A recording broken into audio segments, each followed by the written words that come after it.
In today's video, we're diving into one of the most powerful concepts in programming, recursion. It's a technique that can make solving complex problems simpler, but it's not always the easiest to understand, especially if you're new to programming. Don't worry, though, we will break it down step by step and make it as clear as possible. Let's get started. Simply put, recursion is a process in which a function calls itself to solve a problem. Sounds a bit strange, right? But it's actually a very powerful concept in programming. Instead of solving a problem in a step-by-step manner, recursion breaks the problem down into smaller, easier to solve versions of itself. Think of it as solving a big problem by chopping it down into smaller pieces. Let's go over how recursion works. First, you need to think in a recursive function. Base case, this is the simplest version of the problem that can be solved directly. It's like the final destination of your journey. Recursive case, this is the part where the function calls itself with a smaller, simpler version of the original problem. Let's look at a simple example, the factorial of a number. The factorial of a number is the product of all integers from 1 to that number. For instance, 5 is 5 4 3 2 1 is equal to 120. So, how do we solve this using recursion? Here is the breakdown. We first check the base case. If n is 0 or 1, return 1. If n is greater than 1, we return n multiplied by the factorial of n1. When we call factorial 5, it calls factorial 4, then factorial 3, and so on, until it reaches factorial 1. From there, the function starts unwinding, multiplying the numbers together, and finally returns 120. First, let's talk about the advantages of recursion. Simplifies complex problems. Recursion makes solving complex problems easier. Instead of dealing with a huge problem all at once, you break it into smaller, simpler problems. Elegance and conciseness. Recursive solutions are often shorter and more elegant than iterative ones, especially for problems that naturally follow a recursive pattern.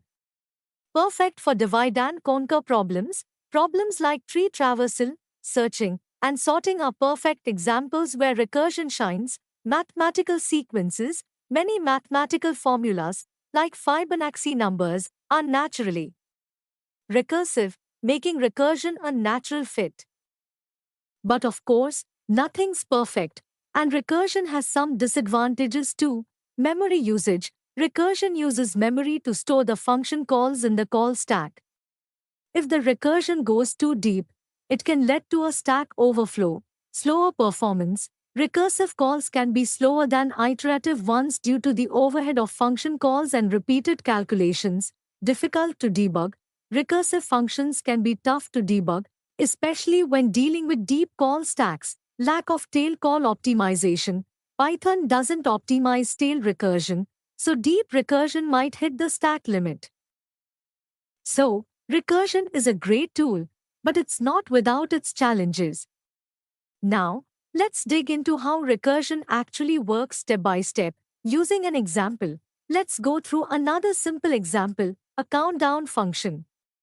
This function will count down from a number to 0, and when it reaches 0, it will print blast off. Here is how it works. The function first checks if n is less than or equal to 0.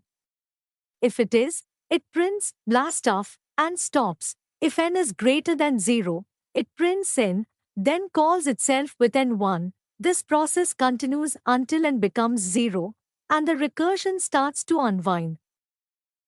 Let's take a look at the key differences. Recursion is implemented by a function calling itself.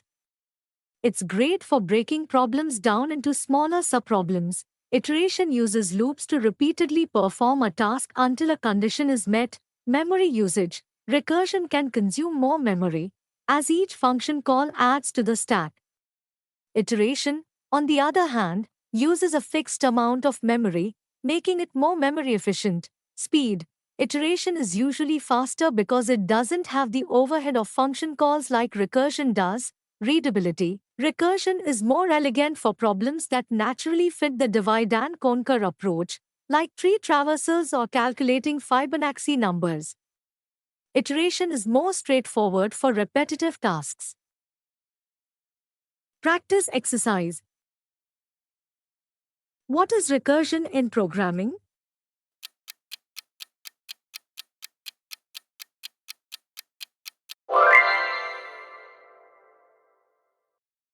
Recursion involves a function calling itself.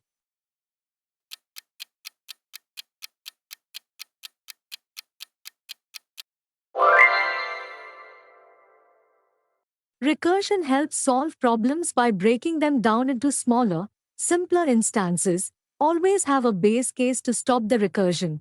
Be mindful of the memory usage and performance when using recursion.